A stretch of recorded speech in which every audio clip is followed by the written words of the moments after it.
Hi guys! Michelle Gumabo naging host din sa isang TV show. Bagay na bagay din kay Michelle Gumabo ang pagiging host dahil napakakalog din ito.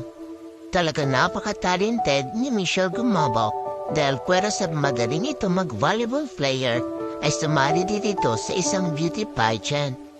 Naging runner-up pa nga ito sa nasabing beauty pageant. Pero mas nakilala talaga siya bilang magaling na volleyball player sa PVL sa team ng Creamline Cool Smashers. Kasama niyan doon sila Liza Valdez at Chema Galanza. Lahat ng mga teams sa Creamline ay magagaling.